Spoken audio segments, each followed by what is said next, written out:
the NFL knows they've gone too far with the good thing. Well, what am I talking about? The NFL, for a long time, if you've been following the league a long time, has been striving for parity, right? That's always the word. Like, basically, they want every game, every team to feel like it's possibly in it every time. And they've achieved that. But now I believe they've achieved that to such a degree that it's actually gone overboard, because it's not it it's good and exciting to think that on any given Sunday the Lions could go on a 3-game winning streak. The a bad team can beat a great team. The commies beat the Eagles. But the problem is, when there is a game like last night, which everyone has circled as maybe the game of the week, Cowboys and Vikings, and it's 40-3. That is the variance that's baked into this whole parity thing that I think takes it a bridge too far. Like, and maybe, I mean, I'm sure it's just faulty memory. I'm sure this is not unprecedented. I know it's not, but there's a sense after a game like this that you look back and think, gee, when there was a game that was can't miss television, that was the best game of the week in years gone by, it generally, if not lived up to the billing, lived up to being competitive for the most part, or at least somewhat competitive, at least like 40-25 or something. Like, this game, to me, emphasizes the dangers of excessive parity. What I see in this game is a situation where you had two really good teams. One looked like they'd never played football before, and the other looked like they're going to win the Super Bowl. But now the problem is, you're just as likely for next week for the Vikings to blow out whoever they play next 40-3, and the Cowboys to lose 40-3. Like, so with parity, there needs to be bearings too, right? There needs to be something that says parity within this, right? There's no within. Like, it's just all over the place to such a degree that it goes from exciting to difficult, because it goes from, like, when like, the NCAA March Madness works because it's crazy within this 64 team bracket, right? So that structure is what makes it work. If you took that away and just said, we're going to play the entire season as a playoff, and there's no structure, it's every Division I team in the league, we're going to play 30 games plus whatever they play in the tournament. So, like, say 40 games, we're going to play 40 games, and the first time you lose, your season's over. It wouldn't work anymore. It would be too much of a good thing, right? That's what the NFL is right now. It's too much of a good thing. It's so random. It's so even. There's so much parity that even when you have a game where there's two teams that have separated themselves from the pack some, at least by record, you're just as likely to get a stinker with this one as you are to get a great game with the Bears and the Cardinals. And, like, that's bad, because, like, no one's ever going to say, I'm going to go watch the Bears and Cardinals, because you think those teams are bad because their record is bad and their history is checkered, especially the Cardinals. But you're going to say, wow, the Vikings and Cowboys, this is good. And then it turns into that.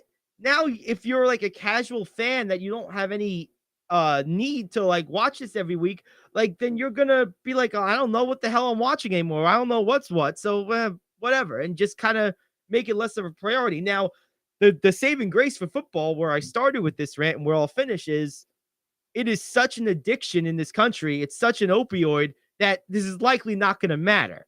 But if it ever did, this would be something I would look back on and say, maybe we have to tighten in the reins just a little bit, because there is good in having some known expectation be able to play out on a consistent basis. It does help. It's almost like a shepherd. If you think of a herd of sheep, a herd of sheep left to their own devices get eaten by wolves and get lost and just are unproductive. You need the shepherd to kind of keep them in order, to provide that structure and that out of bounds marker, so to speak. That's what this is missing. There's no shepherd here. I don't know. I think the NFL could go on the field and throw a wolf in and kill sheep, and everyone would watch. They absolutely would. That's the whole thing. Whether they have a shepherd or not, everyone's gonna watch. No, and they did. That's the whole thing. Yeah, of course they are. It's like I said, it's an addiction. But that is the core issue here, is that there's no structure to any of this. Like there's so much variance as to be like, okay, so like at this point this year, whoever wins the Super Bowl, I don't know if they're the best team. I don't even know if they were going to be a good team. You're like, God knows what's going to happen. Yeah, and a lot of people thrive off the randomness. I'm sure Vegas does too in some ways. Well, Vegas is probably killing it. I'm thinking it's not going good for the people that patronize Vegas with all the randomness. I also didn't realize that Cousins is now 2-9 in his career against the Cowboys. That's an interesting stat. I didn't know that either. 0-7 as a Viking when he's pressured on at least 50% of his dropbacks. Well, he was pressured on more than 50% of them yesterday. I would imagine that most quarterbacks have a crappy record if they're pressured on 50% or more of their dropbacks. Well, with the Cowboys defense, they were the perfect team to take advantage of that. Mm-hmm. And they did. Oh, they did. So now, where does that put, this is a question for you mostly, where does that put their ceiling? The Cowboys? Yeah. I mean, I think they're as good as anyone in the NFC. I've kind of thought that for most of the year. I've been a buyer of this team for the most part all year. I haven't. Yeah, no, I know. I think because I don't like their inconsistent quarterbacking. But defensively, they're an excellent team. Yeah, he was good last night. Prescott, was he 22 of 25? I mean, they had a good team last night. I mean, look, it's becoming increasingly difficult to say any of this with any certitude because of what I just got done saying for the last 15 minutes. But like, I mean, from what I've seen, and when I look at rosters, look, I like Prescott more than you do. That two-headed running back monster when they're both healthy is dynamite. CeeDee Lamb is a game-changing receiver. They have a couple other guys. Maybe they could use some receiving depth, but they have a couple other guys that can play their role off of Lamb and off of that running game. And then you mentioned their defense. This is a good team. And I think that ultimately, if you told me that they were going to make a run and make the Super Bowl out of the NFC, I wouldn't think that's crazy. I mean, look, there's plenty of competition. The Eagles are good. The Vikings, despite last night, I think are very good. I think if you played this game 5 more times, they wouldn't be 34-point low. No, I don't. I agree. You throw in, I think San Francisco is good. And there's probably some few other teams. I mean, look, the Commies have beaten a number of teams. The Sea Hags are winning. So, I mean, it's going to be a crapshoot. Yeah, that's I just got done saying. But look, I think right now, if I was going to rank these teams, if I was going to try to, kind of put odds on this, I would probably say I think the best team in the NFC is probably San Francisco, although it might be Dallas. I might put Dallas the top of the heap. Look, the best teams in this league, in my estimation, are in the AFC. I think the Chiefs, the Bills, I think those are the 2 best teams in the NFL. But the Eagles, the Cowboys, the Niners, those 3, and I'll put the Vikings there 4th. I think those 4 are somewhat separating themselves from the rest of the pack in the NFC. And if you want to make it around 5, I'd probably throw in a team like I might throw in Washington, or I might throw in Seattle. I like Washington's defense a little bit better, and I like Heineke more than I like Smith. But Seattle has an advantage of I think a lesser schedule. So, but like I think those 4 teams have really separated themselves. I do in the NFC: Dallas, Minnesota, Philadelphia, and San Francisco. Yeah, I agree. But then again, I agree, and the whole thing's a crapshoot this year. It really is. It totally is. I felt the Chiefs are the best team in football. I agree. What a game last night too. A typical Chiefs comeback, 7-play drive, minute 15 seconds. Kelsey catches the pass. One of 3 touchdowns he caught yesterday. Yeah, he's amazing.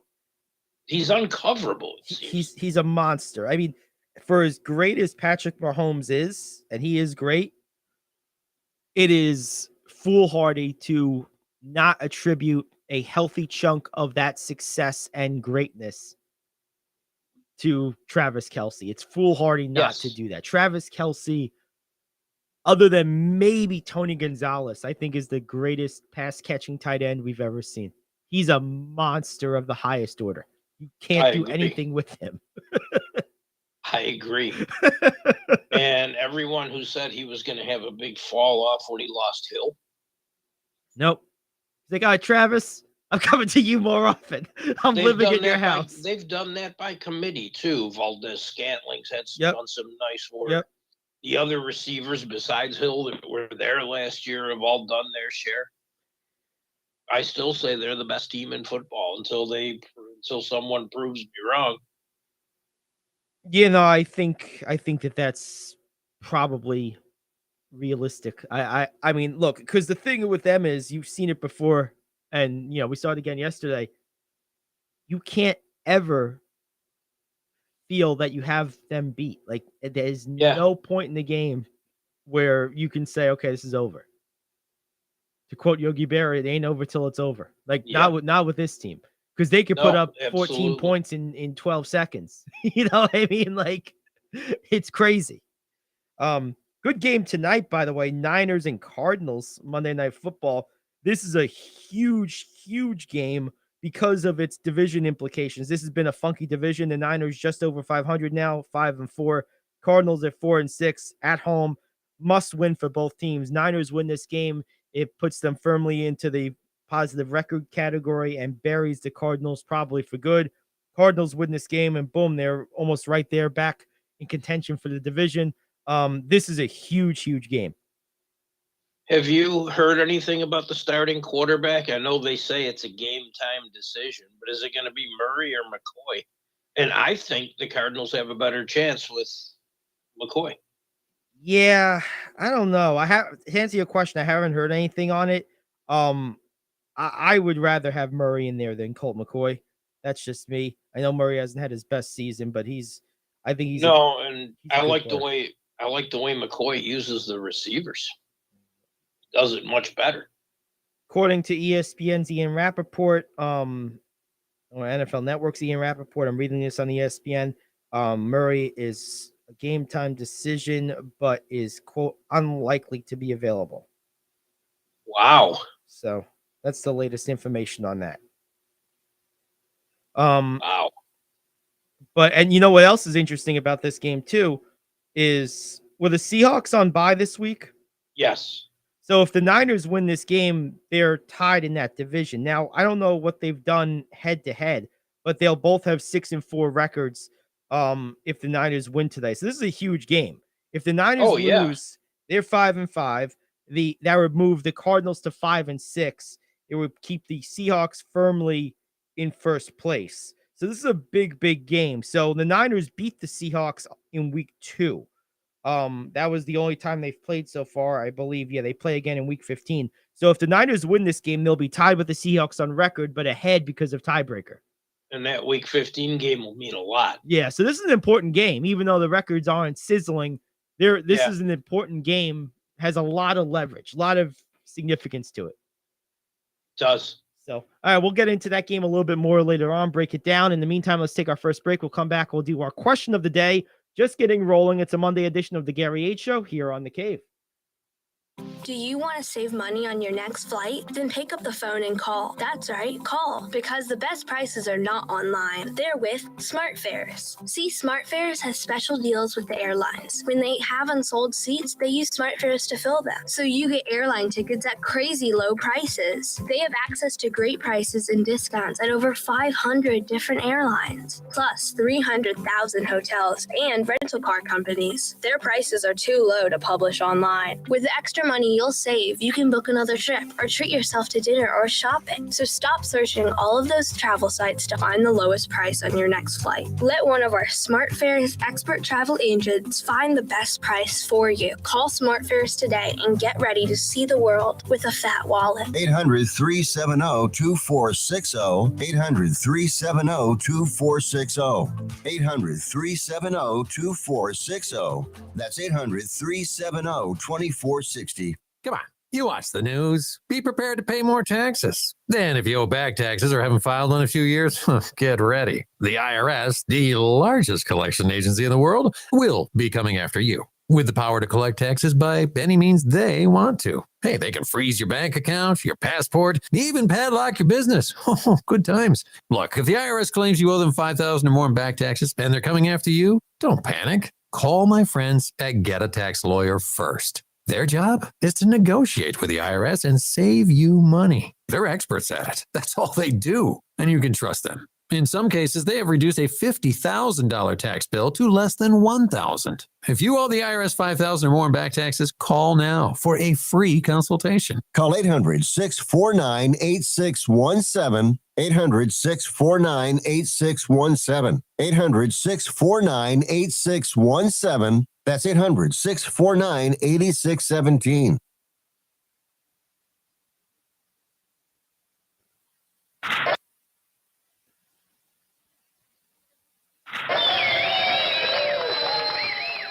Soccer startup Nordensa is seeking a collaboration with fans and their wallets.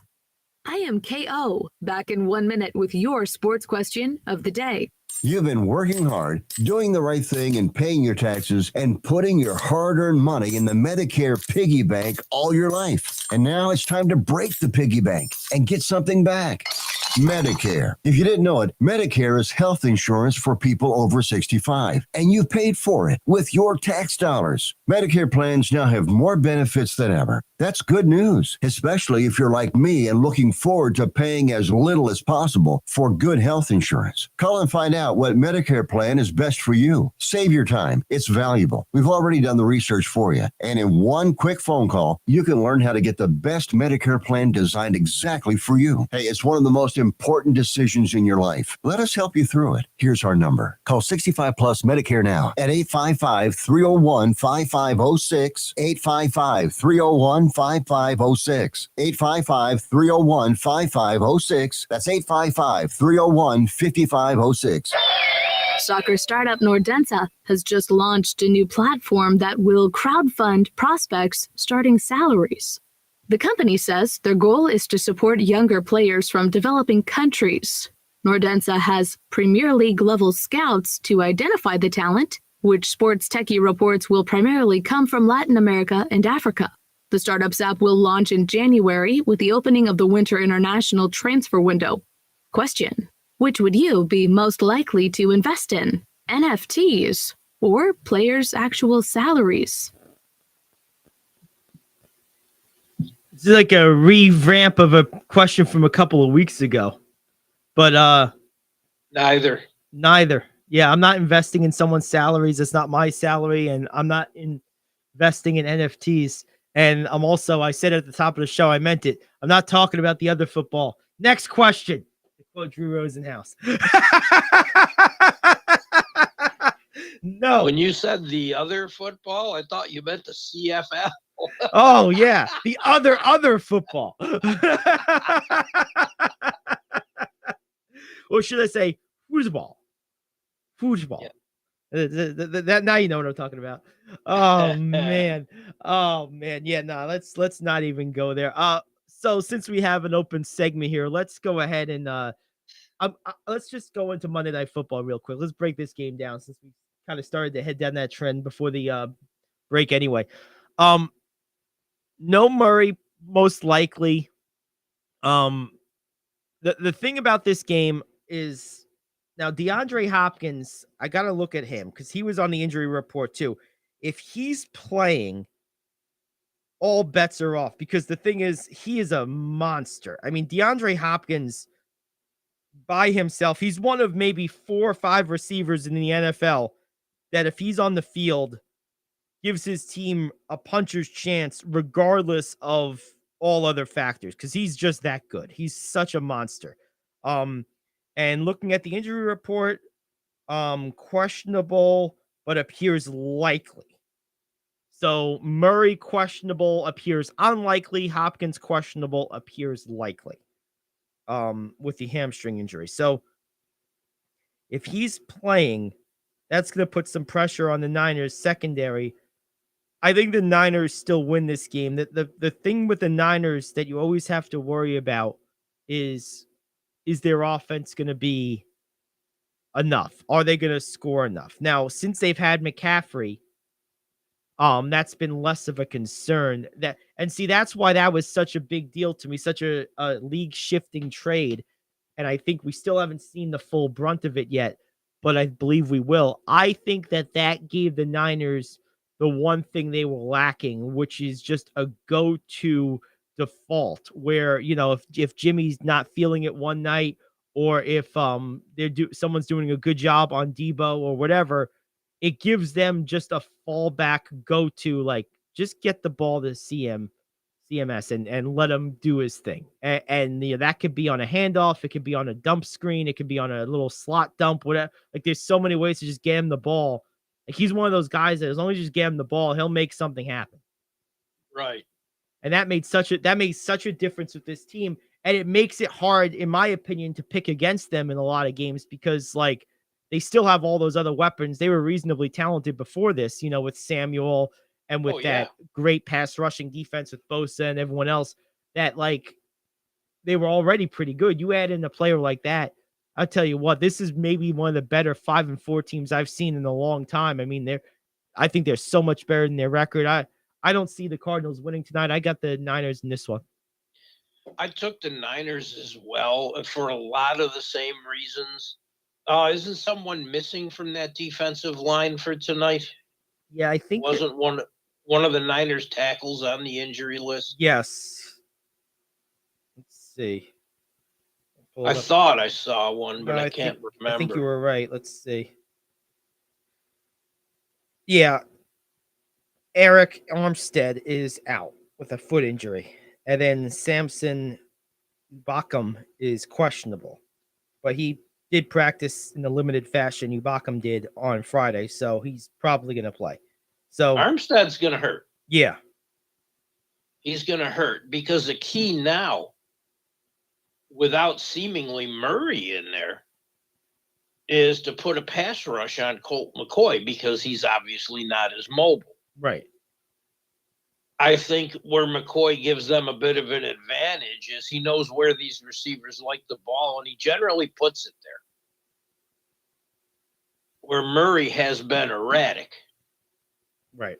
He hasn't really had a good year, especially a good passing year. One of the big losses for the Niners from late last month was Emmanuel Mosley, who went under the knife to repair a torn ACL.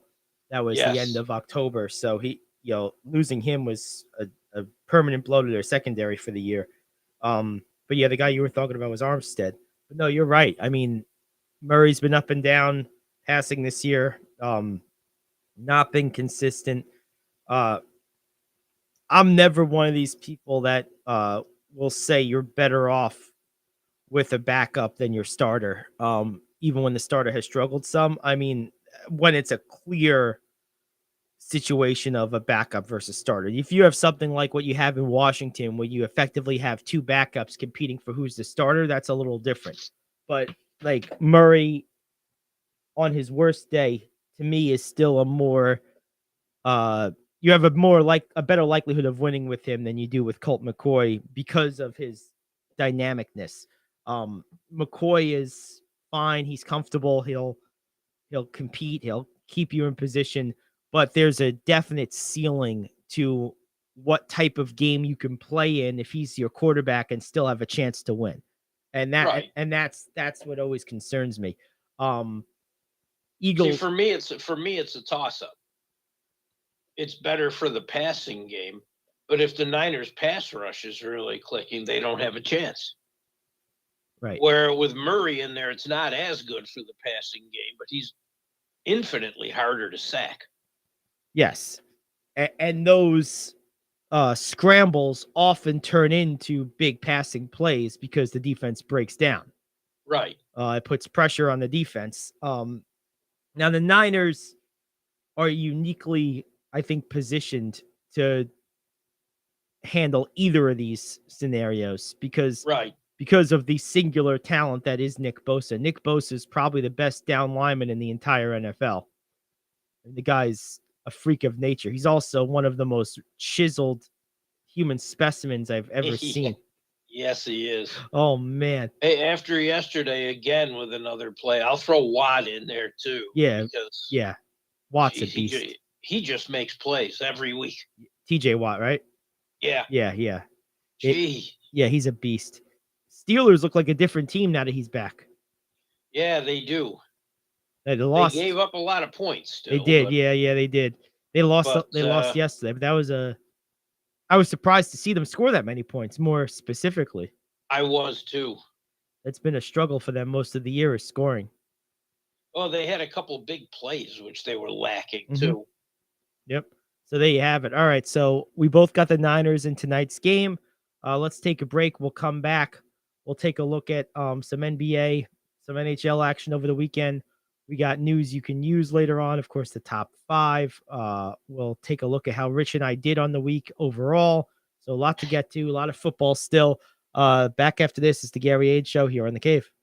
Are you like me? You have health insurance, but you don't have dental insurance. Do you need to get to the dentist right away? Maybe you need an implant or some other major service. Well, I found a dental insurance plan that's just right for you. It's called Spirit Dental. Spirit Dental offers a $100 lifetime deductible, a huge network of dentists. And here's the best part. There's no waiting periods. Yeah, that means you can call right now and have real dental insurance for you and your family tomorrow and get that immediate coverage you want. Spirit Dental has plans for just a few dollars a day, up to $5,000 annual maximum, and coverage for implants. Whatever age you are, the dental insurance you need is a free phone call away. Now don't wait, and be sure to ask about Spirit's vision plan. Here's the number: 800-631-9229. 800-631-9229. That's 800-631-9229. Hey friend, life happens and you need money. What do? You call the special toll-free number we're about to give you. We will send you a link to your phone with details on how you can loan up to $5,000. Couldn't you use $5,000 to pay for your rent, pay grocery bills, get your car repaired, or whatever you need? It's up to you. We don't care. We're just here to lend you the money. And we'll lend people money with good, bad, or no credit at all.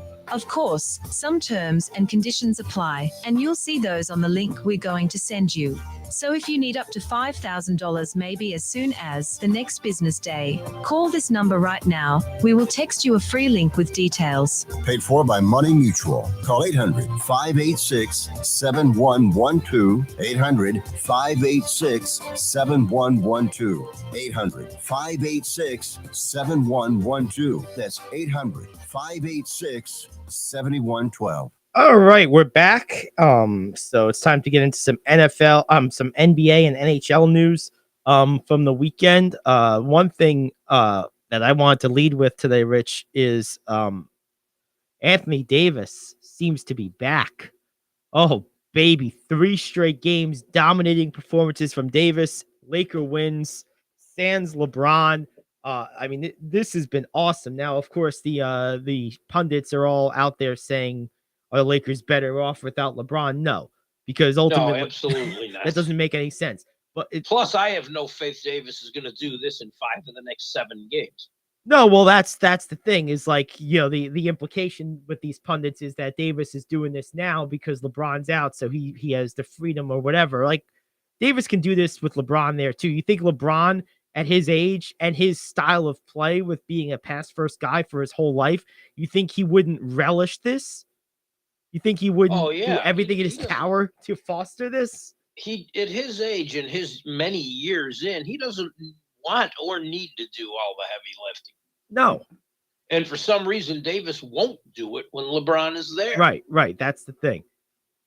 I think he plays with the level of deference that is, he almost seems starstruck, which is really bad.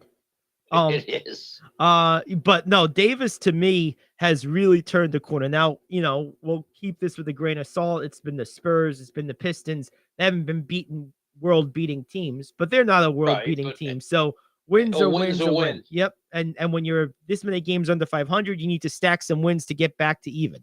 So they've been doing that, and that's been nice to see. I mean, we've been hard on Davis, deservedly so, all season, multiple times.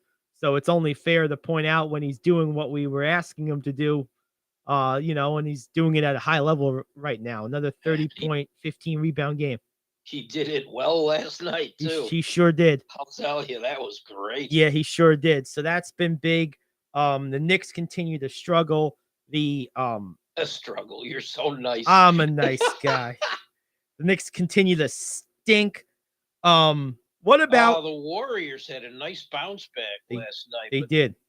They scored 127 points. Now they gave up 120 to Houston. But Clay and Steph were on fire. Yes. Thompson had 41.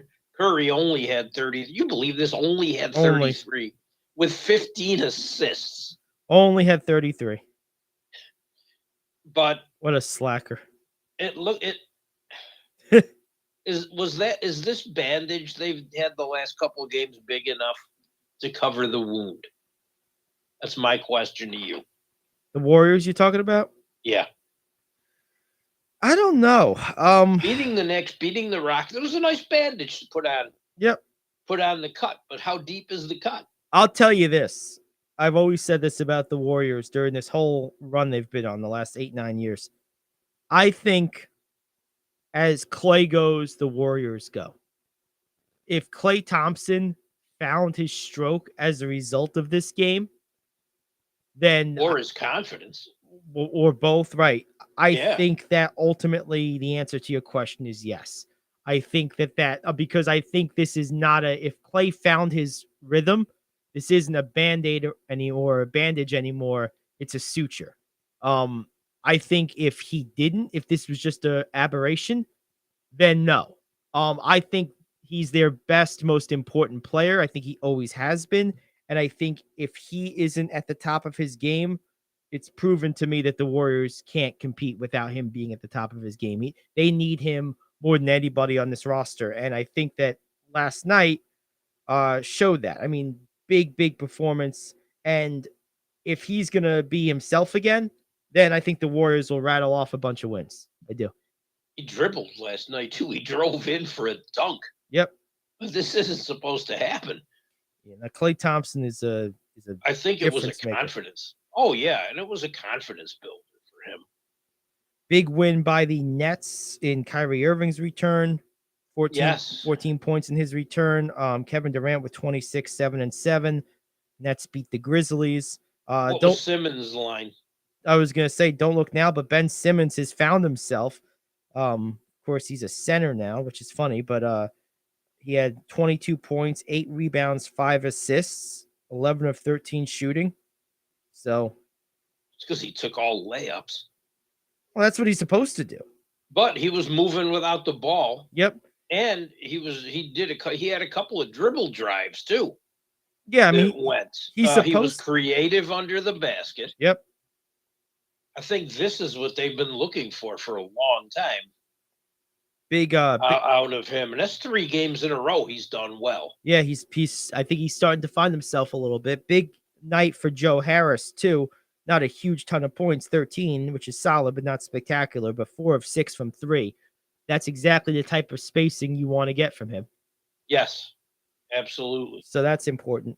As far as the Grizzlies are concerned, no Ja Morant in this game. Might have had something to do with the loss. Bane didn't play either, did he? No Bane, no Ja Morant. No Triple J either. Yeah, no Jaren Jackson. That's a lot of firepower. Yeah. This was Dylan Brooks was like the kind of the whole show. They got a couple of decent performances. Steven Adams was back with a double-double, 15 and 10. I know Brooks showed up. Yeah, Brooks was 13 of 30, took a lot of shots, got 31 points. I mean, that's a lot of shots. But I mean, what are you gonna do? I mean, he had to do that this game with all those guys we just mentioned being on the shelf. I mean, it's not good. So anyway, so there you have it. And I mentioned save the best for last. I mentioned those Knicks. Those Knicks getting crunched. Did they play? They got crunched by the got crunched by the Suns. They just can't stop anybody. I mean, when you start looking at what this team has done this year, the Suns scored 116 points yesterday, right? Is that still without Chris Paul? I believe so. Yeah, okay. But more than that, so they give up the 116, right? The Knicks do. But like, look at their schedule so far this year. 115 to Memphis in a loss. Okay, they give up only 106 against Detroit, 102, but then they give up 134 against Charlotte. They ended up winning that game in overtime. They give up 119 to Milwaukee, 121 to Cleveland, 112 to Atlanta, 133 to Boston. I'm waiting for it. 112 to Brooklyn, 112 again to Detroit, but they win. 145 to Oklahoma City. What? 111 to the Jazz. I mean, they're just giving up points left and right. They like way more than half their games. They've given up over 112 points here. I mean, like, I know the NBA scoring is up. I think the league scoring average is something like 110 right now, but the Knicks are just dreadful defensively. This is what the league scoring average looked like in the 70s. Yes. It did, and that's why it's still one of my favorite eras of basketball. Yes. Because it was up and down. And the teams that played defense won. Right. That's how I think you're going to see it this year. And it's good to see scoring up. Oh, it is. It absolutely is. Cleveland absolutely has been really, really good. And they just beat the snot out of Miami yesterday. I mean, Miami was absolutely destroyed. They managed, 87 points? I mean, Cleveland just took them with a club, man. Oh, I know. I know. And Cleveland had a few people out, which caused them to lose a few games in a row, but they're back and moving. Yeah, they are. And Darius Garland. This Cleveland team is fun to watch. They have a whole roster full of fun and difference-making players. I mean, really, when you look on this roster, you got 1, 2, 3, 4, I would say like 7, 8 guys here, 9 guys that are real difference makers. Now, Karis LeVert, interestingly enough, didn't play much in this game. He's coming off the bench now. Yeah, but barely doing that. He only managed 14 minutes, and I don't even think he took 4 shots. I think you'll see him get more of those minutes. I think they did that because isn't Love out for a little bit? He is, yes. Yeah, so they want someone who can score off the bench. Right. Which is a smart move. Yeah, it's funny because you look at the box score in this one, there's not a lot of great box score stats here for the Cavs, even despite such a dominant win against a allegedly good team. Although we've been asking these questions about the Warriors, I think it's time to start asking them about the Heat. Look, they're 7-10. This is not a good team right now. It's just what it is. What in your mind, you watch this team more than I do, what in your mind is missing with this Heat team right now? Well, they have a big man who can shoot that they don't seem to use. You think we could find some way to get him back in the rotation? Who, Duncan? Yeah. Yeah, you would think so. What is the thing they're lacking the most? Scoring. Now, Butler didn't play last night, so that obviously makes a difference. But Did Hero play? I believe, let's see, Tyler Hero. No. That hurts. You know, the guy That's 40 points right there. guy they were really missing, though, the guy they absolutely need something from, Udonis Haslem didn't play last night either. Oh, no. No wonder. Hey, wait. I thought it was a rule he was supposed to play in blowouts. Yeah, I can't do that no more. Man, he don't even get to play in blowouts anymore. No. Bring some kid up from the G League and give him the spot. Just make Haslam a coach. I mean, come on. All he's got to do is move over to the next dressing room and change his clothes from uniform to suit. That's it. Yeah. No other changes necessary. They don't even wear suits anymore. He could still wear his warm-ups and no one would know. But it's nice when you have a team like Cleveland does, where you can have that balance. And no one person had to stand out. Right. I mean, you didn't have someone getting 40 like you have in the past. Garland led scores of 25. And Garland and Mitchell can both go for 40 on any given night, of course. Yep. But everyone contributed. And that's nice. It's kind of a luxury. Yeah, it is. With that team. And that luxury gets even better when Love gets back, because he's had a really good season. He has. I personally think that their trio of bigs, Mobley, Allen, and Love, is the best front court in the NBA. It's nice. It's just nice and balanced, and they all complement each other so beautifully. Mobley has that in-between game, sort of that LaMarcus Aldridge style game. He can rebound and block shots, too. Yep. Love is a rebounder, outlet passer, shooter, and Allen is the ultimate anchor. I mean, Allen is a total Allen doesn't monster. need the ball to be effective. Nope. He'll get you 12, 11, and 5, or 12, 11, and 3 without running one play for him the whole night. He'll get, 4 putbacks. He'll get a lob. He'll get a play in transition. He'll get all the rebounds, and he'll block some shots. And Love, if you noticed before he got hurt, his assist total. Oh, Love's he was getting 4 and 5 every night. Yep. He's found his niche on this team. I think the NBA, it's one of those things that it's no one's fault. It's just the way it plays out. Sometimes circumstance deprive us of something that looks so obvious.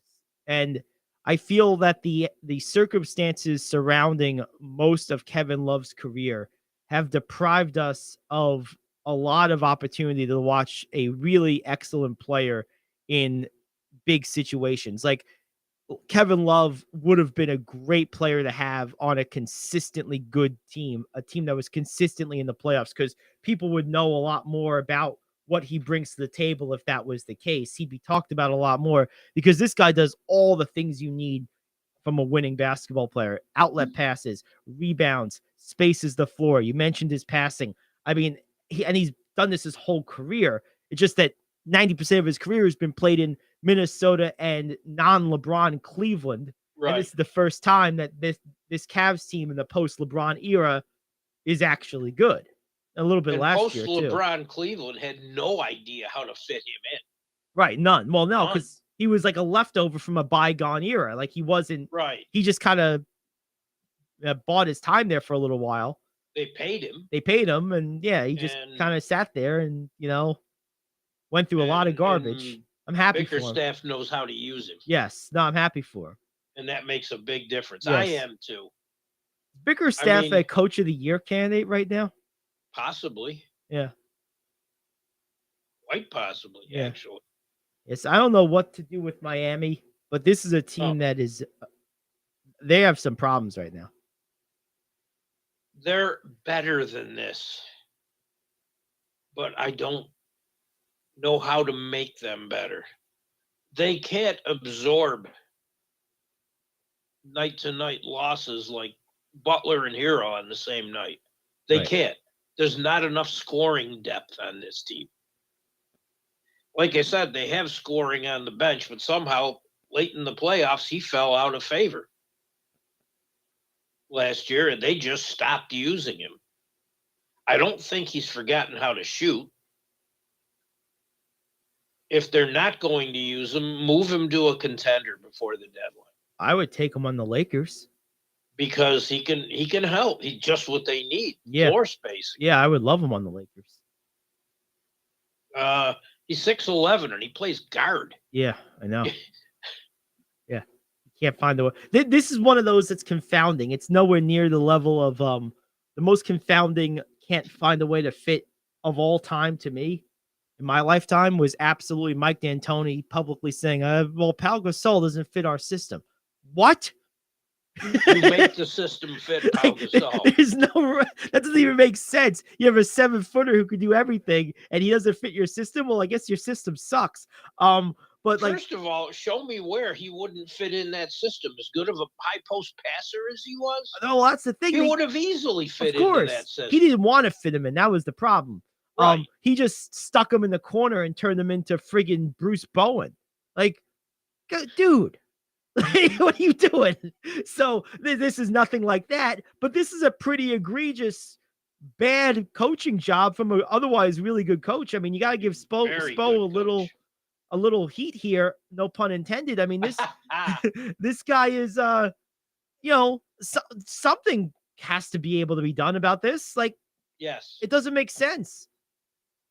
I always look at a coach in these situations, and yes, he's an outstanding coach. He's a great coach. If this isn't working, why aren't you making it work? Right. And that's what I'd love to know. They have some good pieces. They're not a bad team. Oh, they're not. Oh, of course not. It's basically the same team that it was. Lowry fit in seamlessly. Mm-hmm. I don't understand it. Yeah, it's hard to wrap your mind around. It really is. It is. And 87 points, despite not having two guys, still kind of. Yeah, someone's got to. I mean, look at Memphis. That's a perfect example. We just went through it. They're missing their 3 best offensive players, basically 3 of their 4 top scorers, and they found a way to still score 112 points. Now they lost, but they put up a representative effort, right? Like, you can't tell me someone can't put in some points. Where's like you said, where's Duncan Robinson? Someone's got to score. I mean, I know Strus has stepped up. Where are some of the other young people on that bench who aren't getting the chance to step up? Who looked good in the preseason and even in summer league? They look like they could have more adequate depth, but they won't use it. Give us Haslam. Give us Haslam. Oh, you can have Haslam. Oh, they have him all right. He's just in mothballs. Hey, I got 30 seconds. Yes. Short and sweet. 2 NHL games last night, and neither involve locals. We have a full slate tonight. 2 involve locals. The Islanders are at Toronto, and the Devils host Edmonton. All 4 are good teams. Both should be really good games. There we go. There's your NHL update. All right, let's take a break. We'll come back. We got the top of the hour around the corner. Top 5 is next. It's the Gary Ayd Show. You're on The Cave.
Welcome back to the Gary Ayd Show here on The Cave, cavetalkradio.com, the Cave Talk Radio app.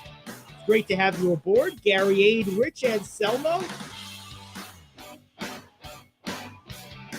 Tell you what, a lot of good stuff this hour. Top 5 news you can use, more NBA. You got to look at how we did in the week of the NFL.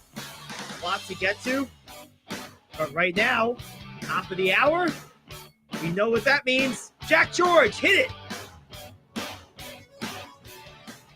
This is the moment we've all been waiting for. It's time for King Talk Radio's Top 5. Here we have it. What do we got today, Rich? Turn the mute off. Okay. In this, hey, I'll figure this stuff out eventually. Hey, there we go. No feedback today, so that's a plus. That's right. That's right. We're heading in the right direction. We'll get there. Toby didn't want to miss the top 5. He's ready. Oh, never want to miss the top 5. It's a short week. Yes. It's just a 3-dayer. I made these light for this week. No pressure. No, I have no idea type questions. Famous No. last words. No, why in the hell would you ask me that questions? Just 3 things we're going to have some fun with. We're going to start off today. Name your top 5 all-time play-by-play announcers. Ooh. All right. Well, Toby, I know you like the camera, but can you back up just a little bit? Thank you. My goodness. This guy. Top 5 play-by-play announcers. Now, these are my favorites. Not necessarily the people I think are the best. Just my personal It's your favorites. show. It's your list. Okay. So if I don't list Vince Scully, people, don't get all over me. Okay. What do you got against Vince Scully? Oh, nothing at all. I just didn't get to hear I know. much. I'm just kidding. Let's see. There's one guy. I'm going to start with a weird one. This isn't ranked yet. This is just naming names. I'm going to start with an odd one that I think most people are going to not really be too familiar with, but you see him every year on national television in various basketball assignments, some football, and that's Dave Pasch. I think Dave Pasch does an outstanding job. Syracuse alum. I like his cadence. I like his voice. I think he does a really good job, particularly with basketball. So I'm a big fan of Dave Pasch. He does some college stuff too. He's really good. Yeah, he's very good. Yeah, I like him a lot. Another guy I think does an incredible job is local guy. I'm a big fan of Howie Rose. He just sounds like baseball to me. I think he's just a great baseball broadcaster. I know he did hockey for a long time, but to me, he's like the sound of baseball. He does both well. Yeah. But baseball, he's the guy. he is so good. Marv Albert is probably going to top my list.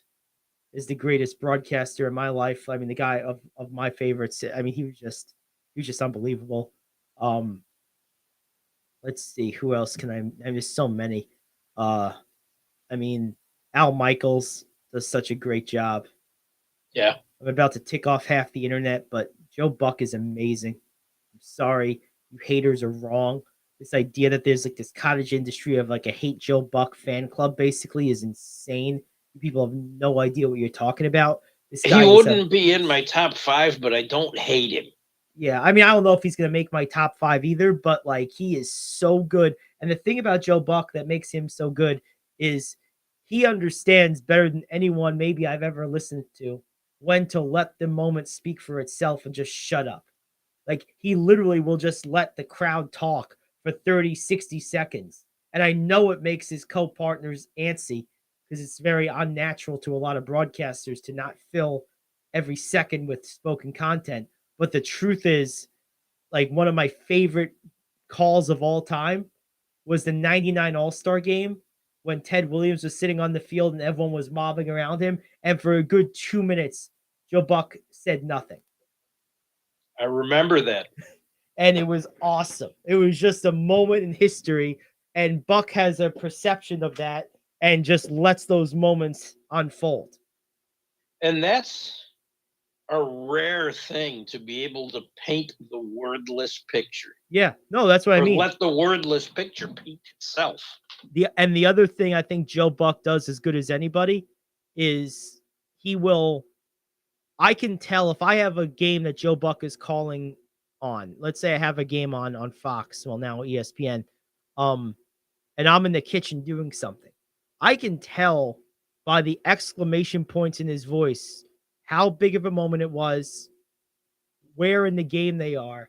Like there's levels to his exclamation. Whereas like some guys have like their regular and then their fastball and like nothing in between. Joe has like octaves in his voice. He has like tiers. And I could almost tell where in the game they are based on which tier he uses, which is an incredible skill. And he's so good at it. It really is. What hurts with him for me is in football, I don't like any of the partners he has. Okay. Ever. Mm-hmm. Where in baseball, I don't have that problem. Right. Well, now in baseball, you really don't have that problem because he's not in baseball anymore, which is a shame. That's a crime. The idea that ESPN doesn't just make him their baseball guy doesn't make sense to me. Like he's so clearly superior to everyone else on their roster. This will tell you how bad it is. Who is ESPN's baseball? No clue. I haven't watched Sunday Night Baseball in a meaningful way since Joe and John were there. And I loved when they used the Orioles guy. Oh, Gary Thorne? Yeah. He was good. I liked Dan Schulman too. And I haven't heard a good one, and I don't watch a lot of Sunday Night Baseball, but I haven't heard a good one in a while. Two other broadcasters. Dan Schulman is going to get mentioned here. I think Dan Schulman's a great talent. And then John Chomby is also a great broadcaster. I'm a big fan of both of them. One or two more, and then I'll start trying to rank these. I must have mentioned Al Michaels by now. Yes. He's unbelievable. I am not a fan of Jim Nantz, never really was. He's just kind of like vanilla ice cream to me. We're talking play-by-play men. I mean, Summerall is that's a good one. Scott chiming in here. Summerall was the perfect play-by-play man for Madden. Yeah, he was. Yep. Of course, he was good. He was really good with Tom Brookshire, too. I like, and now he's persona non grata, but I'm a big fan of Tom Brenneman. I thought Tom Brenneman was such a great broadcaster.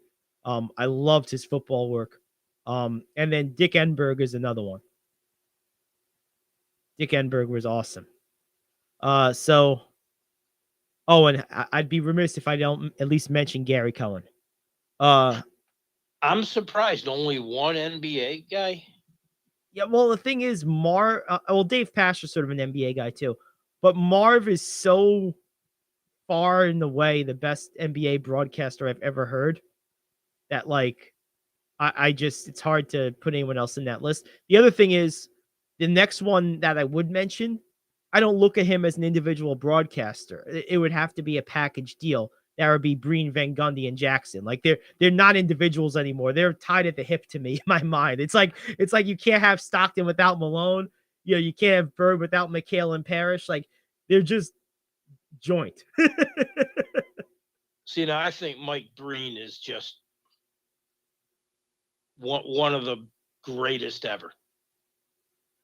He probably is, but to me, he's so intrinsically tied to those two that like I'm not gonna put him here. And to answer Scott's question, difference between play-by-play and color commentary, the play-by-play man describes the action, leads the booth, sets up the other guy. You can think of the play-by-play man in TV as the quarterback and the color commentator as the receiver, or the defensive tackle.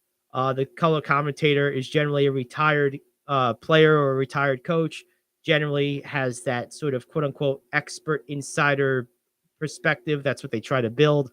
Play-by-play man is your quote unquote journalist, your broadcaster, who is there to shepherd the color commentator. And generally the way it works is if you're a play-by-play man on TV, your job is to make your color commentator look good and have him star.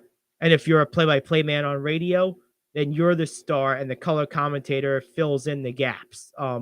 Your job on radio, of course, since no one can see anything, is to describe the action in minute detail. Television, your job is to add context to the broadcast, which is why you leverage your color commentator more heavily and make them more of a focal point on TV, because you're trying to talk between the lines more so than just describing what's happening, because obviously people can see what's happening. True. Very true. That's a great way to put it. And the great radio broadcasters, mostly in baseball, Yep. make you feel like you're there. They've given you Yes. a visual Yes. image, Absolutely. and that is so difficult to do. No, it's very hard. I'm gonna go and try to Mission Impossible this now. I don't know how I'm gonna Ooh. narrow this down. Marv's number one. He's my favorite broadcaster of all time. I think he's the best basketball broadcaster of all time, and he was very, very good in other sports as well. He was an excellent NFL broadcaster. He did a great job with tennis. I know he did hockey. I didn't listen to any of his hockey broadcasts ever, but I know he did His whole hockey. family does hockey. Right. I know Kenny is the Knicks guy. But I'm a big fan of Marv Albert. So he's my number one. Number two is tough. The rest of these are going to be impossible. God, I'm going to go. We both had the same number one. I think we're going to differ on the other. Probably so.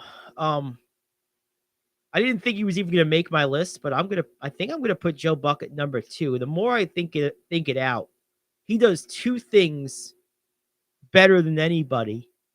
Both are really important, and I mentioned them, is letting the moment speak for itself when necessary, and then using the right amount of inflection and exclamation for where the game is at any given point. I think he's so good at both. So I think I'm going to put him at number two. This is a very nerdy appointment.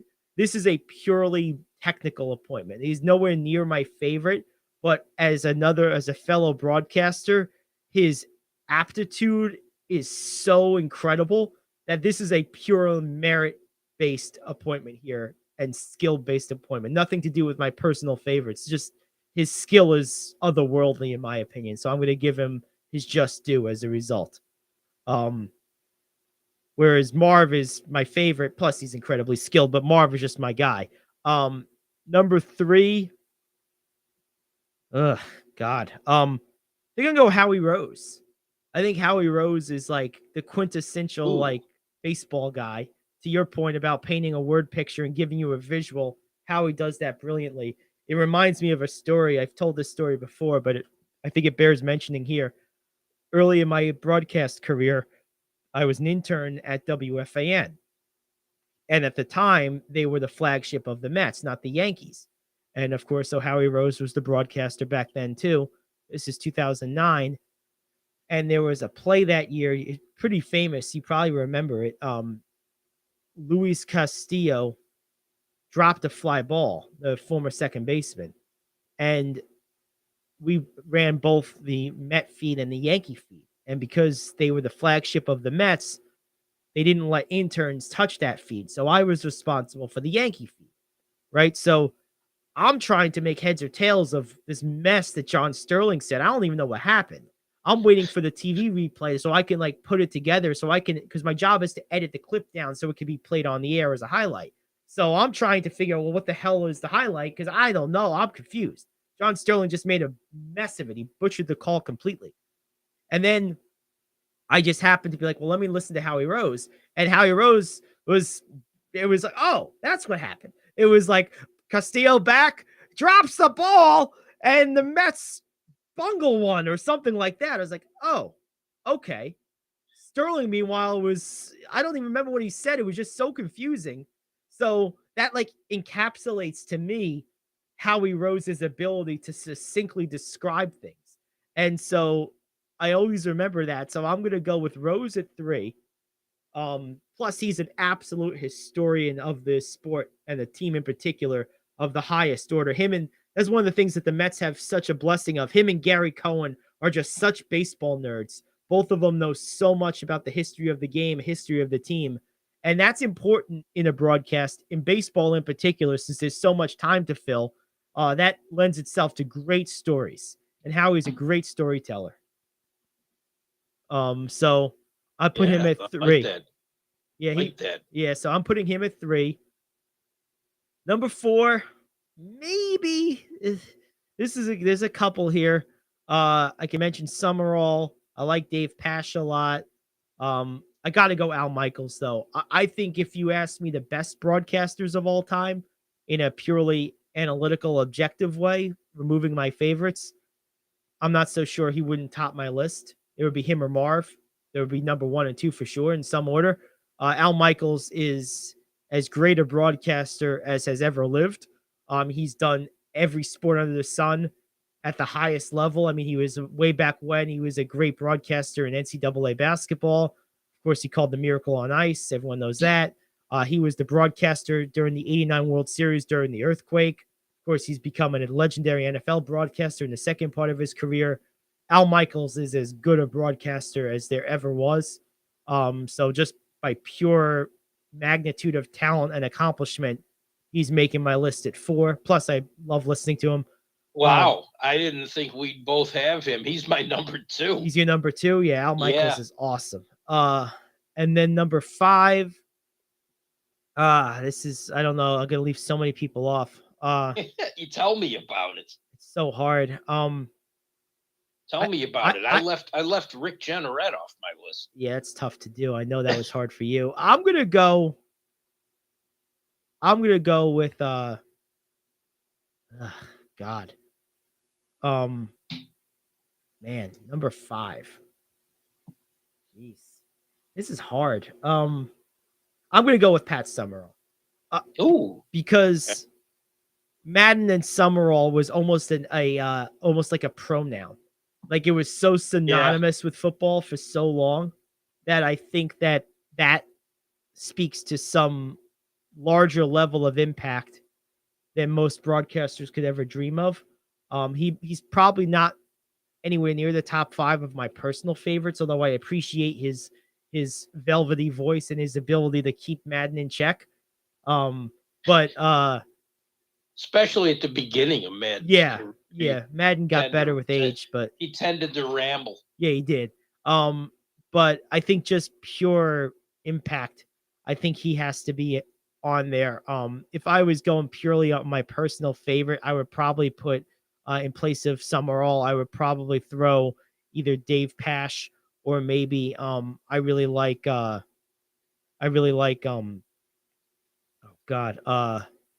like Kevin Harlan a lot, particularly on NFL football calls. He is such a great football radio broadcaster. He is. He really is. It's crazy. I had him on. He didn't make my 5, but he was on my preliminary. Yeah. So, but I'm going to go listening to him do those Sunday night games. Oh yeah, he's awesome. So, but I'm going to go. That's going to be my list. Number 1 is Marv.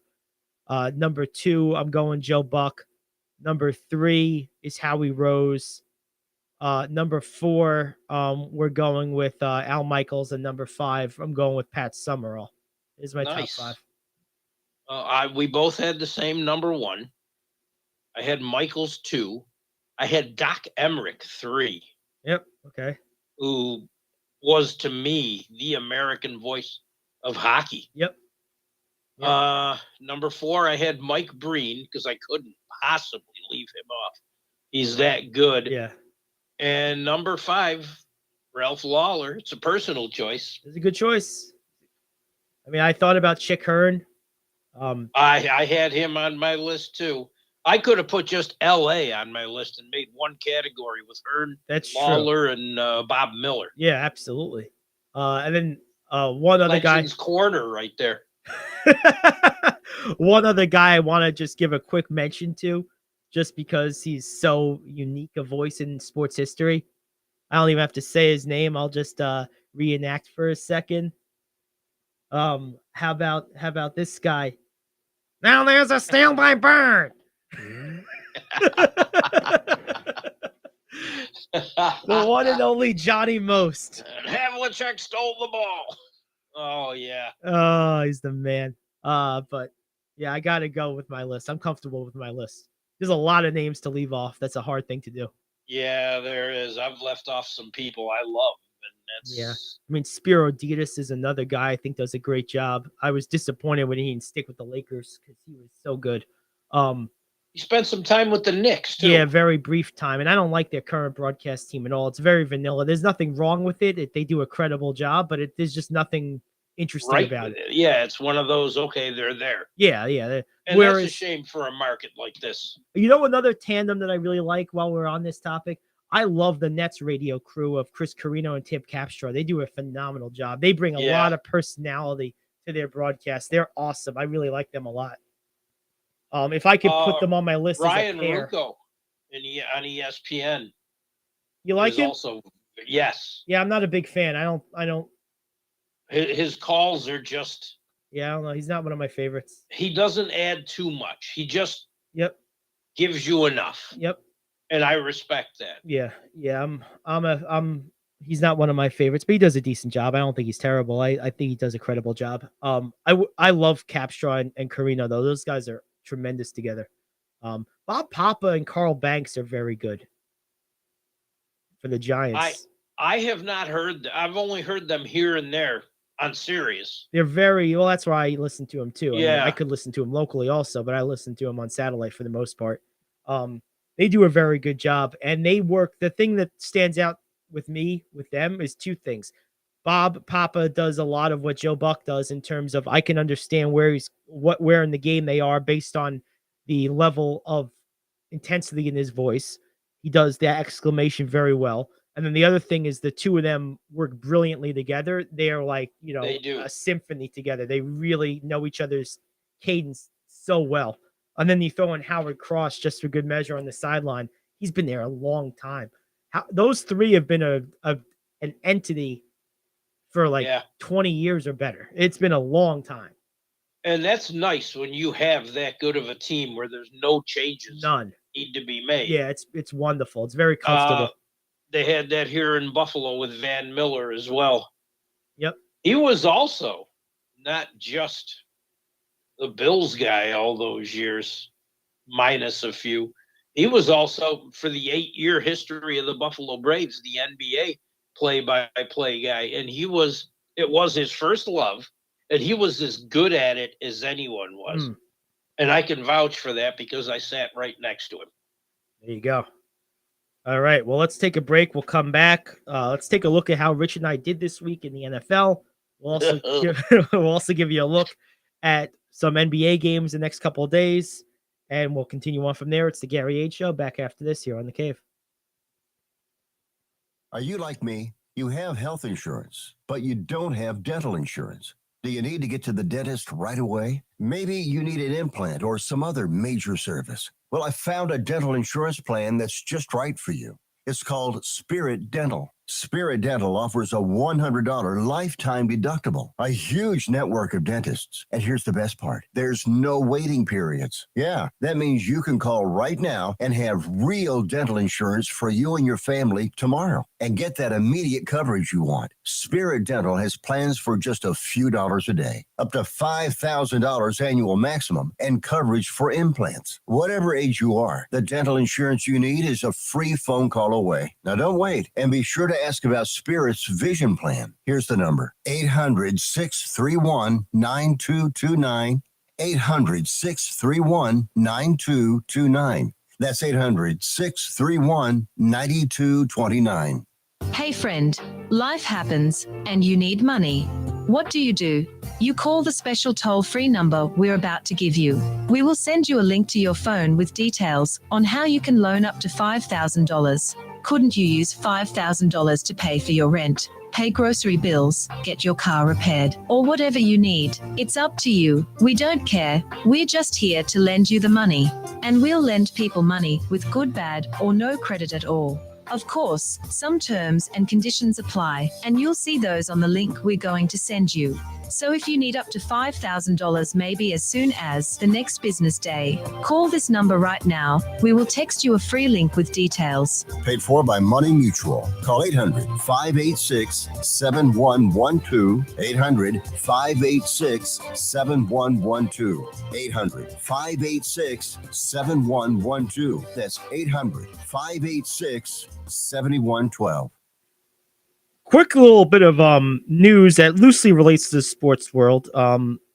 Disney, which of course owns ESPN, hence the relation, fired their CEO, Bob Chapek, in the middle of the night over the weekend amid just an absolute disaster for the company. Their stock is down 40%. They've been hemorrhaging money, and they're bringing back their old CEO, Bob Iger, who retired about a year ago and spent 2 years grooming Chapek for the post. He announced his retirement 3 years ago, spent 2 years grooming this guy, and this guy barely lasted a year before being fired because the company under his watch is hemorrhaging money. So that's going to be interesting to see what Iger does in the return, to try to right the ship. So anyway, I hate that because was it him that spent all the money that they were hemorrhaging? Well, it was him that They made a few questionable acquisitions. Well, but I don't think it was the blame game, of course, is gonna be ongoing, but the biggest thread I'm reading is that under Chapek, the outgoing CEO now, they were very woke and very political. They were trying to like ram things through that weren't popular, and they were doing that before, though. they accelerated it a lot. And Oh, jeez. and that's what caused this, because the acceleration of it, specifically as it relates to trying to force certain sex ed into schools at a young age, like elementary schools, like kids, was what prompted Florida Governor Ron DeSantis to strip Disney of its long held like self-governance in the state of Florida, where they were governed as their own entity. They were basically exempt from government oversight, and that got stripped. And that was the beginning of what started to cause them to lose a lot of value. So that's that anyway. So it's going to be interesting to see. I only bring that up because of its potential impact on ESPN, which is, potentially sizable. So we'll see what this means for sports media. But either rates go way up again for cable companies and others, or which means they go up for us. Right. Or another 500 people get fired, and I don't want to see either. I think it's probably more going to be the latter, but we'll see. No, whether you like what the guy did or not, firing someone in the middle of the night on the weekend is not a class move. Oh no, it's not. It's ridiculous. But the one thing it does do is it sends a message of severity.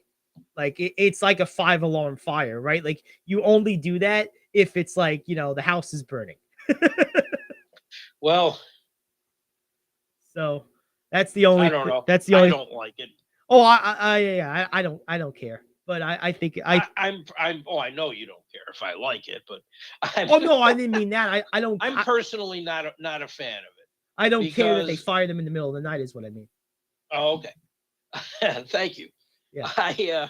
I just don't like when that goes about, because that means you don't do it when you can get the most headlines for it. It's not a good look. Well, I think that might have been the whole reason for doing it when they did, was exactly to draw attention to it and to get headlines for it, because I think it was designed to be. But they didn't really.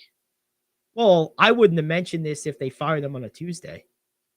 I only really mention it on Tuesday or Wednesday. No, I'm saying I probably wouldn't. The reason it got my attention is because of when it was done. That was a big part of the story to me. Oh, okay. See, I would have, if they'd have fired him on a Tuesday, I'd have probably had it in Wednesday's news you can use. Yeah. At least for a blurb.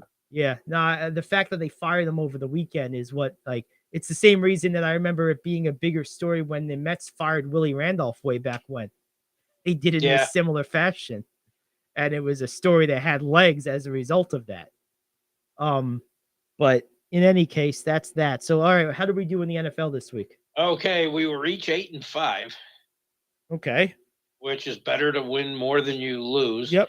Let's look at the game Sunday. Bears at Falcons. We both had the Bears. Mm-hmm. Props to Cordarrelle Patterson, who has his 9th career kickoff return touchdown in that game yesterday. That's an NFL record. He was tied with 2 names that are quite familiar, Josh Cribbs and Leon Washington.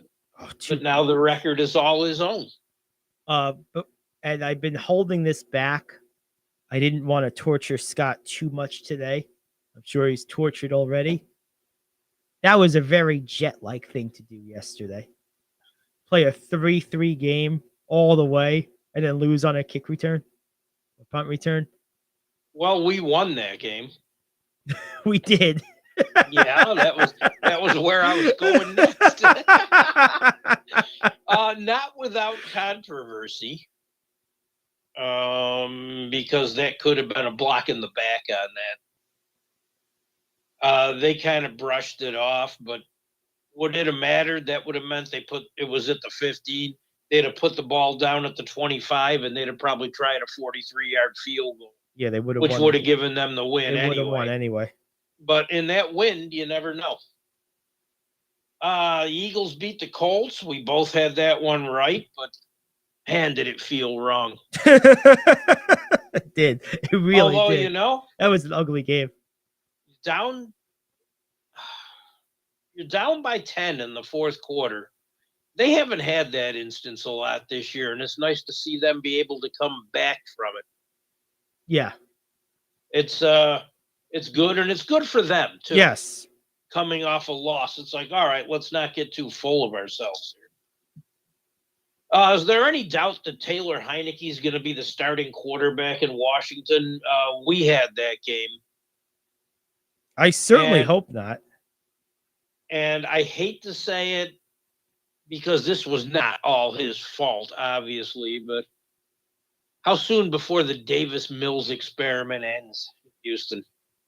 I'm surprised it's still ongoing. And like I said, to put it all on him is nuts. Yeah, but he's not a difference maker at that position. Well, no, he's not.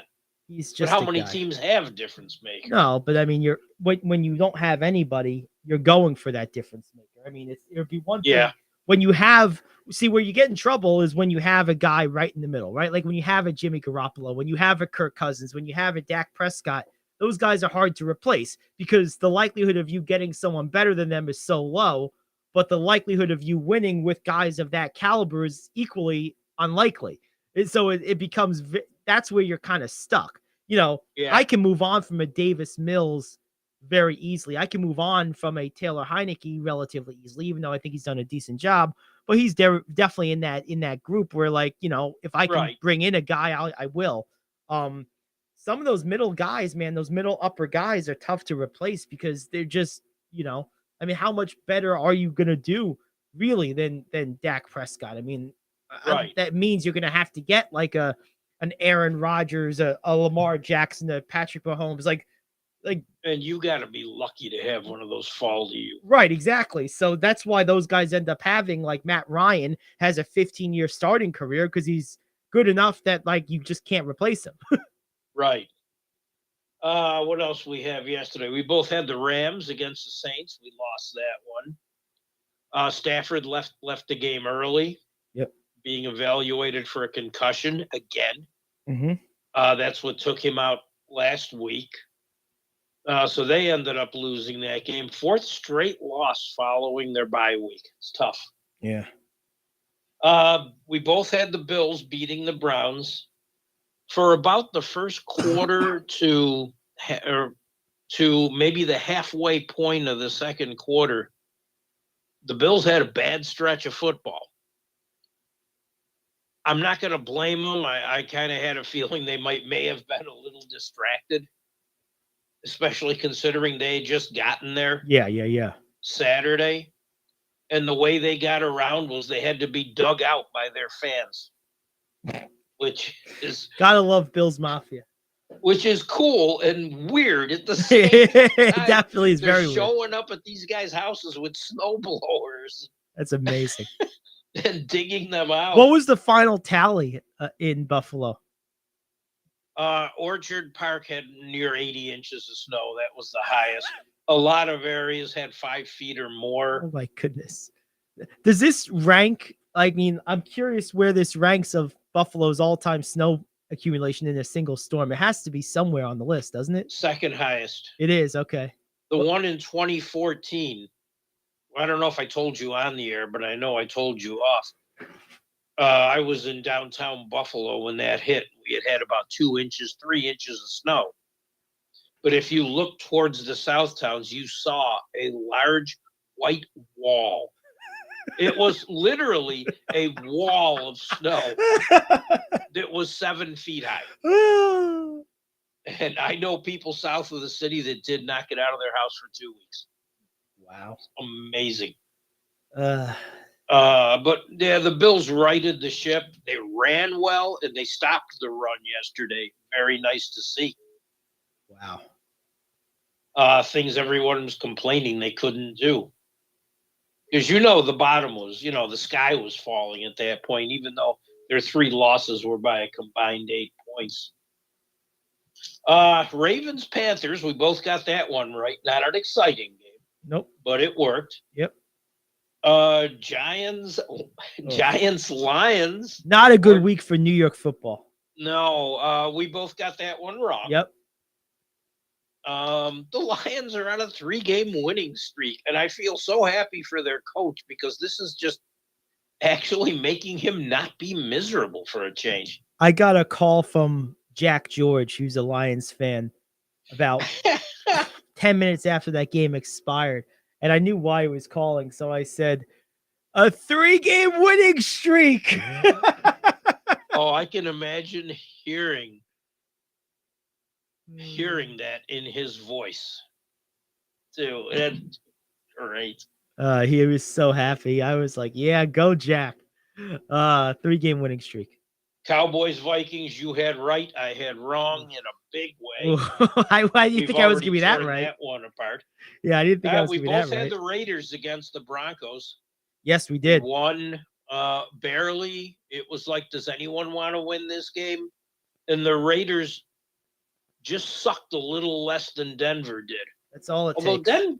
Denver's defense is decent. We got a rare visit from the superintendent today. Oh, wow. Max is in charge. He's here. Wow. Look out. Yeah, we're in trouble. Max is on the run. Well, on the walk. On the walk. Yeah. He doesn't do the run thing. Bengals, Steelers, we were both wrong. Yep. The Bengals surprised me with that kind of offensive output against Pittsburgh. Yeah, I was shocked at that whole game. I mean, both teams put out all kinds of offense. Chiefs, Cardinals was the other game Chiefs, Chargers was the other game we split on. Yeah. I had the Chiefs, although I didn't want them to win. I was so close on that one. You had the Chargers, I but did. Good gosh, Patrick Mahomes. What a game that was. 6-play, 75-yard drive in 1:15. That's insane. Ends it up with Kelsey. Kelsey's 33rd 100-yard game. He passed Rob Gronkowski for that record. Among tight ends, huh? Yeah. Interesting. Yeah, Gronk. Big old Getting a mention. I can't believe Gronk had that record. He was so slow for so many years. You know something, though? Try to tackle him. Oh, well, that's why he got the record, because he can't tackle the guy.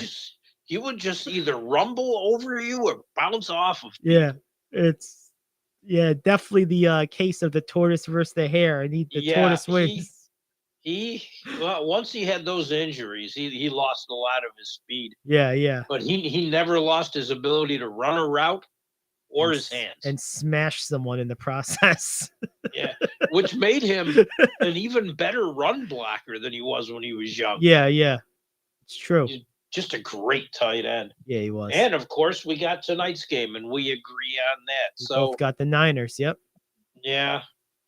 There we go. I feel pretty good about that one. I do, too. I don't know if I feel good about the spread, but I feel good about the game. What is the spread on that one? It was 7.5 last time I looked. Okay. I think it may be a little closer. May. Tony Pollard, 189 yards and caught a couple of touchdown passes. Yep. I think with the way they use their 2 backs in Dallas, this is going to give Elliott more time. Yep. Yeah, it's going to give him more. He has to do none of the heavy lifting. Yep. Does the short yardage and some occasional runs. He's not going to get the ball 25, 30 times anymore, which is good for him. Right. It's healthy. Right. And Pollard is a game breaker. Oh, he is. Oh, man. You know what this reminds me of a little Yeah, bit? speed on top of speed. And I got to cheer Scott up here a little bit. This reminds me of something. That tandem of Elliott and Pollard. I think they're better than the guys I'm about to reference, but it reminds me stylistically of the combination of was it Thomas Jones, Bilal Powell, and Leon Washington for the Jets when they were last competitive at a high level. Like those, particularly Jones and Washington, it was very much thunder and lightning, and Oh yeah. it really does work. I mean, when you have such a juxtaposition of two running backs like this, and you use them properly, which the Cowboys are, I think that really puts you in a position.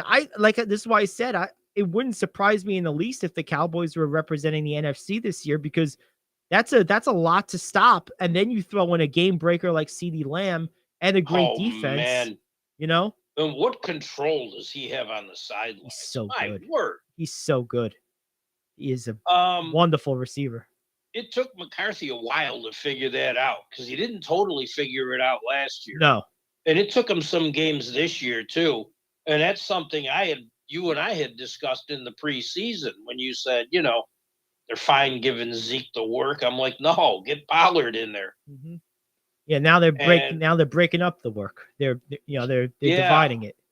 Playing them both together was good. It took him a while, but he got it. He figured it out. Yep, him and that's Kellen the Moore. important thing. Yep. He got it. Yep, absolutely. So there you have it. A pretty good week, not a bad week. Where does that put us on the season? On the season, it is you have 82 wins. I have 90. Okay. We have one tie. One tie. I think week 1 we had a tie. It was the Colts too. There we go. All right. So there we have it. Let's take a break. We'll come back and we'll wrap things up with news you can use. Back after this, the Gary Ayd Show here on The Cave. Do you own a timeshare? Well, face the facts. You made a mistake. You made a bad purchase. A timeshare is not an investment. It's a money pit that continues forever. If you use your timeshare, that's great. But if you don't and you want to legally get out of your contract, call my friends right now at the Timeshare Exit Hotline. They're an experienced team of lawyers who help good people like you get out of a timeshare contract that they just don't want. Don't throw away your money on maintenance fees. Use it for things you really want. We can help you end your timeshare contract and stop the money drain immediately. If you're ready to move on with your timeshare, call our team right now. Cancel your timeshare now with a free call. 800-741-9557. 800-741-9557. 800-741-9557. That's 800-741-9557. If you're living with diabetes and using insulin, you know the pain of pricking your fingers over and over again. Ouch. Well, by wearing a small remote device called a continuous glucose monitor, or CGM, you can reduce the pain of pricking your fingers. If you administer insulin 3 or more times per day or use an insulin pump, call now and learn how a CGM can help you. Painless. No more pricking my finger. No finger pricks. Convenience. They delivered it free and they took care of all the paperwork. You can reduce pain right away. Plus, it's accurate, easy to use, and helps you spend more time in range. And if you have insurance, you can get a new CGM at little or no out-of-pocket cost. Call now and get free shipping of your new CGM. Plus, we'll bill your insurance for you. 800-826-5884. 800-826-5884. 800-826-5884. That's 800-826-5884. All righty, we are back, and it's time for some news you can use. What do we got today, Rich? Okay, Aiden Hutchinson of the Lions did something interesting yesterday. He registered his second career interception, picking off a Daniel Jones pass. Yep. He is only the second player who did that as a rookie. Leslie O'Neal back in the 80s did it. And I think that's kind of a cool record. You mean of it among down linemen you're talking about? Yes, among defensive Yeah. linemen. That is a cool record. Leslie O'Neal was a hell of a player too. Yes. Yes, he was. Played many years with the Chargers. Looks like the Mariners are serious. Ooh. They are pursuing a number of players. They have talked to Trey Turner, Wow. Colton Wong, and Gleyber Torres, and other free agent middle infielders. I don't know if they're looking to replace someone with a position, but if you're talking to Trey Turner, no, you're looking for someone to fill a position. Yes.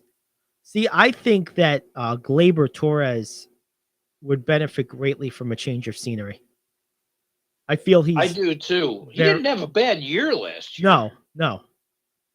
I feel there's more there though. I think he hasn't quite reached his full potential, and I think a Right. change of scenery might help him do that.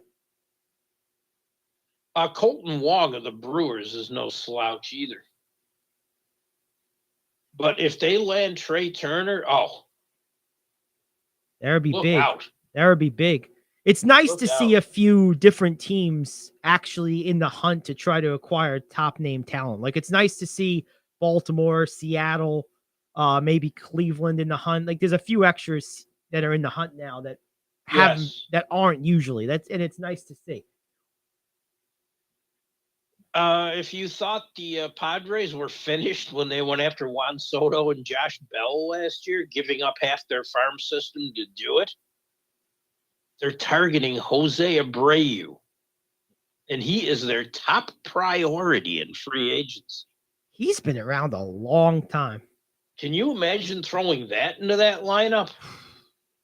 Jack would like that. He's a I Brewers mean, fan, what too. he was a 300 hitter last year, 15 homers, 75 RBI, scored 85 runs. Not too shabby. I mean, that's just what they need. No, it's true. 76ers Tyrese Maxey out 3 to 4 weeks with a foot fracture. How Ouch. much does that impact the Sixers? A lot. I mean, I think it's a big deal. He's at times their second best scorer, at always their third best. Yeah, I think that's a big deal. I think it is. I do too. Some Bears players and coaches are putting referees on blast for not protecting Justin Fields. What do they want him to do? I know he runs a lot, but there was a roughing call that wasn't made yesterday that was quite obvious. And they're all saying, hey, if that was Brady, even Jared Goff, they throw the flags immediately. And they did it to Mariota too. They threw the flag. But Fields, I mean, he got hurt. He got seriously hurt in that game. He got a shoulder injury from that. And I thought the hit was kind of ridiculous. Yeah, I think that ultimately once you become a running quarterback, even if you're not running on that specific play, just like centers in the NBA, physical centers like Shaq and Embiid are officiated differently. Running quarterbacks are just officiated differently. Michael Vick was officiated differently. Lamar Jackson is officiated differently. It's just how it is. That style of play, once that becomes what you're known for, it does change how your games are officiated. Interesting take. I thought it was kind of course, I saw the Browns do it to Josh Allen too. He ran out of bounds. He was not running for a reason yesterday, and the Browns player took a whack at his right elbow. Yeah, it's gamesmanship right there. They know the elbow's sore. They're trying to, look. Yeah, it should have been a flag. Out of bounds yet? No. Should have been a flag. Oh, well. Or an offensive lineman should have come on over and said, I'll take a penalty for the team and just beaten the hell out of I would have rather seen that. That would have been awesome. I'd have rather seen both. Mets are kind of worried about losing any one of three pitchers, DeGrom, Bassett, and Walker. They're exploring other options. they've been in contact with a Yankees starter, Jameson Talon. He's good. And they had a Zoom call with Justin Verlander yesterday. And they want to have him in for a talk. They also met with Kudai Senga, a Japanese right-hander who's pretty much ready to come to the major leagues. Yes, I saw that. But, geez, Verlander would be huge. Oh, that'd be amazing. You kidding me? That'd be awesome. I mean, beyond huge. Oh, yeah. That's that would be amazing. Couple of birthdays here. Happy birthday, Cooper Rush, Brett Maher to Cowboys, Justin Tucker. Happy birthday. So there you go. Oh, nice. Nice. Couple of birthdays there. And Ken Yeah, I Griffey Jr. got time. Oh, Michael Strahan as well. So there you go. look at that. We're piling with the birthdays today. Oh, Excellent. I'm telling you. Robert Saleh yesterday in his press conference gave an honest assessment of the Jets' second half offense. Oh, Did you hear that? I did not. I'm sure it wasn't pretty though. It was partially bleeped, but the first half of the word was dog. Okay. You can imagine the rest. I can't imagine what he said. He must have been thrilled. Oh man. Yeah, he was just thrilled. Oh, he must have been excited. Let's see if I can find this real quick. Salah,